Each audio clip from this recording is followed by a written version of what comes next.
आगे बात करेंगे एम्स पर हुए उस साइबर अटैक की, जिसके चलते एम्स का कामकाज कई दिनों तक प्रभावित रहा।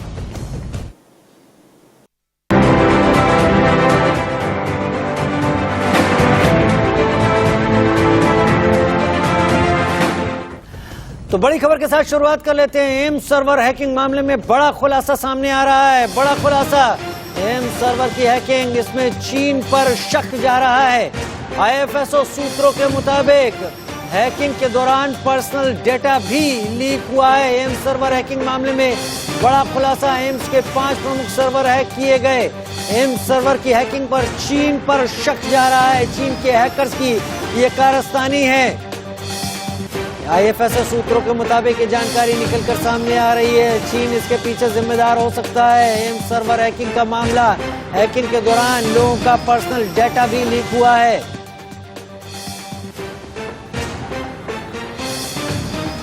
एम्स के 5 प्रमुख सर्वरों को इस दौरान हैक किया गया था।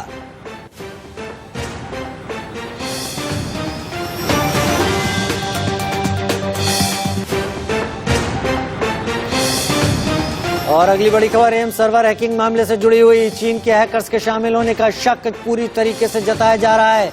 लीक हुए डेटा को डार्क वेब के मेन डोमेन पर डाले जाने की संभावना है।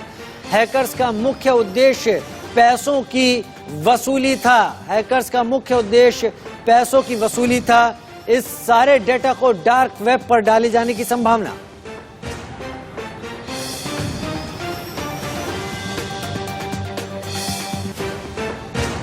पहली बार एम्स में साइबर अटैक हुआ और सर्वर पूरी तरह से ठप हो गया। इंडिया न्यूज ने इस खबर को ब्रेक किया और 10 दिन बीत चुका है, लेकिन अभी भी एम्स में मैन्युअल तरीके से काम हो रहा है। ऑनलाइन जो मेडिकल सेवाएं होनी चाहिए थी वो नहीं हो पा रही है। इसके बारे में हमारे साथ बातचीत करने के लिए शैलेंद्र विक्रम सिंह हैं, जो साइबर एक्सपर्ट हैं और भारत सरकार के गृह मंत्रालय में अपनी सेवाएं दे चुके हैं। इनसे बात करते हैं। शैलेंद्र जी, जिस प्रकार से साइबर अटैक हुआ, सुबह 6:45 मॉर्निंग का समय रहता है और उस समय जाकर के पूरी तरह से सर्वर को वो क्रैक कर लेता है और डाउन हो जाता है, कैसे देखते हैं आप इसे? देखिए, जो देश के लिए हेल्थ डेटा वो सबसे सेंसिटिव डेटा में एक डेटा माना जाता है। हेल्थ सेक्टर एक सेंसिटिव सेक्टर है और क्योंकि कई और एम्स एक बहुत बड़ा इंस्टीट्यूशन है, तो इस पर जो भी अटैक है या कोई भी ब्रीच है, एक बड़ी घटना है और जो कि नहीं होनी चाहिए। मुझे लगता है कि हमारी जो एजेंसी है या डिपार्टमेंट है, ऐसी तरह घटना न हो और इस पर तुरंत कार्रवाई करेंगी। आपको क्या लगता है, प्राइमा फेसी आपने देखा कि लगभग 10 दिन हो चुके हैं, अभी तक पूरी तरह से फंक्शन नहीं हो पाया। हालांकि ये दावा किया गया और तमाम इन्वेस्टिगेटिव एजेंसी, चाहे एनआईए हो चाहे आईबी हो, तमाम एजेंसियां इस पे लगी हुई है। आखिरकार ये रैंसम अटैक किसने किया है, आपको क्या लगता है? देखिए, इसके बारे में मेरे पास जानकारी नहीं कि रैंसम है या क्या है। इतना तो पता है कि अटैक है और जब से कोविड काल शुरू हुआ है तो हेल्थ इंस्टीट्यूशन या हेल्थ सेंटर जितने भी जहाँ पर हेल्थ डेटा होते हैं, एक बहुत बाहरी ताकतों के जो है ऐसे ये टारगेट रहे हैं। और क्योंकि आजकल जो रिसर्च भी चल रहा है बेस्ड ऑन हेल्थ डेटा होता है, बाहर की कंपनियां हैं, बाहर के एलिमेंट्स हो सकते हैं, तो इन कोविड के समय में इन पर अटैक देखा गया है, बढ़ा है। और ये तो इसलिए लग रहा है कि एक तो नंबर 1 हमारा इंस्टीट्यूशन बहुत बड़ा है और दूसरा इसको अभी रिस्टोर होने में टाइम लग रहा है। उसके लिए पीछे कुछ हद तक तकनीकी कारण होगा और मेरे ख्याल से जो एजेंसी जांच कर रही है वो कहीं न कहीं इसके जो भी क्रिमिनल एलिमेंट जो इसके पीछे हैं उसको पकड़ पाएंगे और आगे से सुधार करने की कोशिश किया जाएगी, जिससे भी इस तरह की घटनाएं न घटें। कुछ स्पेसिफिक चीज़ें आप बता सकें, क्योंकि जिस प्रकार से एनआईसी का सर्वर है, ई हॉस्पिटल्स या तमाम डिपार्टमेंट में देखते हैं एनआईसी मॉनिटर करता है, तो ऐसी स्थिति में जैसा कि आपने कहा भी कि पोस्ट कोविड और ड्यूरिंग कोविड बहुत ज़्यादा इस तरह के अटैक बढ़े हैं अलग अलग संस्थानों में, तो आप क्या कहना चाहेंगे?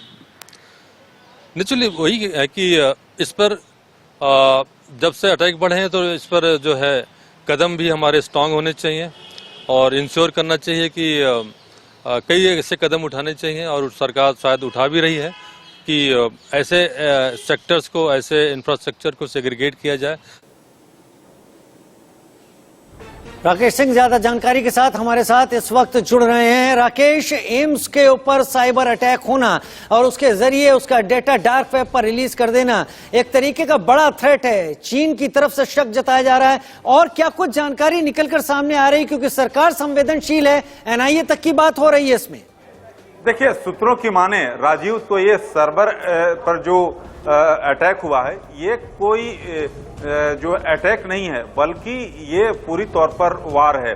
जो बड़ा खुलासा हुआ है, जो हमारे सूत्र हैं इस बात की जानकारी दे रहे हैं कि इसके तार दूसरे देश से जुड़े रहने की बात आ रही है और दबी जुबान से जो एजेंसियों से बातचीत हुई है, चीन का नाम सामने आ रहा है। दिल्ली पुलिस ने फिलहाल जो इन्फेक्टेड सर्वर को सेंट्रल फॉरेंसिक लैब भेजा है और जल्दी इसकी रिपोर्ट जो है आ सकती है राजीव, और रिपोर्ट आने के बाद हैकिंग के सोर्स का पर्दाफाश होगा।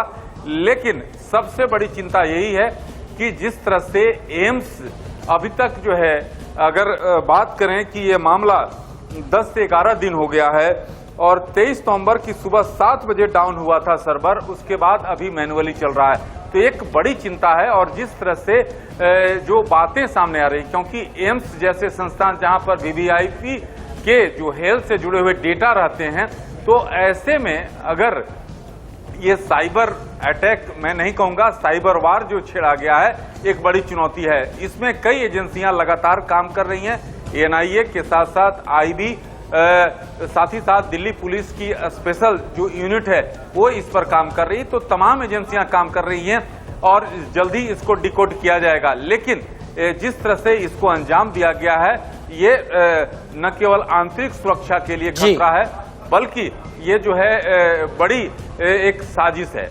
आपने इसकी गंभीरता को और बढ़ा दिया राकेश सिंह, ये कह के कि ये साइबर अटैक नहीं, साइबर वॉर है। उम्मीद है एजेंसी इसको खंगालने की कोशिश में पूरी तरीके से जुटी होंगी। बहुत शुक्रिया राकेश सिंह हमारे साथ जुड़ने और तमाम जानकारी साझा करने की।